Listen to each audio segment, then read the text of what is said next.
நம்ம கவர்மெண்டோட லோஸ் எல்லாம் நம்ம ஒபே பண்ணியாச்சுன்னா நம்ம ஒரு கடவுள். நம்ம பப்ளிக் பிளேஸில் சிகரெட் வலிக்கலைன்னா நம்ம ஒரு கடவுள். இதே மாதிரி ஒரு ஆளை ஹெல்ப் பண்ணியாச்சுன்னா கடவுள். நம்ம சிட்டியெல்லாம் வீடெல்லாம் நீட்டாக வச்சுச்சுன்னா நம்ம ஒரு கடவுள். அதே மாதிரி எல்லாரும் நினைக்கிறேன் என்ன ஆகும், நம்ம இந்த உலகமே ரொம்ப பியூட்டிஃபுல்லாக மாறும். அதுதான் இன்னைக்குள்ள message. To be the god of small things.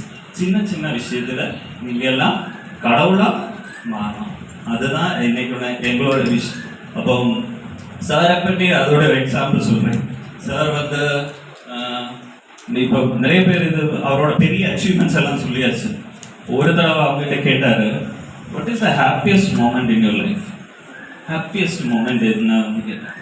அவர் சொன்னார், அது மெட்ராஸில் ஒரு காலேஜில் ஒரு ஸ்பீச் எடுக்கும்போது அது சொன்னேன்.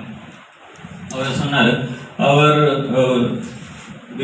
ஐஎஸ்ஆர்ஓயில் ஒர்க் பண்ணும்போது அவர் ஒரு ஸ்கூலுக்கு போயார். ஸ்கூல்லாம் டிசேபிள்டு ஸ்டூடெண்ட்ஸ் படிக்கிற ஒரு ஸ்கூல். டிசேபிள்டு ஸ்டூடெண்ட்ஸ்னால் போலியோ எல்லாம் வந்தவங்க, கை இல்லாத ஆள், கால் இல்லாத ஸ்டூடெண்ட்ஸ், அந்த மாதிரி ஸ்டூடெண்ட்ஸ் படிக்கிற ஒரு ஸ்கூலுக்கு போயிருக்கு. ஏன்னா அப்போது வந்து அந்த டைமில் வந்து அவருக்கு இந்த ஆர்டிஃபிஷியல் காலை கையெல்லாம் வச்சிருக்கு. ஆர்டிஃபிஷியல் கை கால் வைக்கும்போது என்ன ஆயிடுச்சுன்னா, இந்த காலுக்கு வந்து 4 கிலோ வெயிட். அந்த ஸ்டூடெண்ட்ஸுக்கு வந்து 4 கிலோ உள்ள காலை தூக்கிட்டு நடக்கிறதுக்கு ரொம்ப கஷ்டப்பட்டுருக்கு. அவர் அதை பார்த்தாச்சு. அதை பார்க்கும்போது அவங்களுக்கு ரொம்ப ரொம்ப சேட் ஆயிடுச்சு. அப்புறம் அவர் என்ன போயினா, அவர் திரும்பி அந்த ஐஎஸ்ஆர்ஓவில் போயிட்டு அவங்களோட டீமை டிஸ்கஸ் பண்ணி, இவங்க ராக்கெட்டில் யூஸ் பண்ணுற ஒரு டைப் மெட்டீரியல் இருக்கு, அது ரொம்ப லைட் வெயிட்டாக இருக்கு, ஆனால் ரொம்ப ஹார்டாக இருக்கு. அந்த மாதிரி மெட்டீரியல்ஸ் யூஸ் பண்ணி ஆர்டிஃபிஷியலாக லிம்ப் ப்ரொடியூஸ் பண்ணியாச்சு.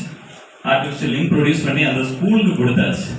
இந்த 4 கிலோ உள்ள காலை மாற்றி அங்கே வந்து ஒரு 1/2 கிலோ உள்ள ஒரு கால் அவங்களுக்கு கிடச்சிச்சு. அந்த ஸ்டூடெண்ட்ஸ் ரொம்ப ஹாப்பி ஆயிடுச்சு. அவர் அதான் சொன்னேன், இதுதான் அந்த ஸ்டூடெண்ட்ஸோட சந்தோஷம் பார்க்கும்போது அதுதான் என்னோட லைஃபோட ஹாப்பியஸ்ட் மூமெண்ட்.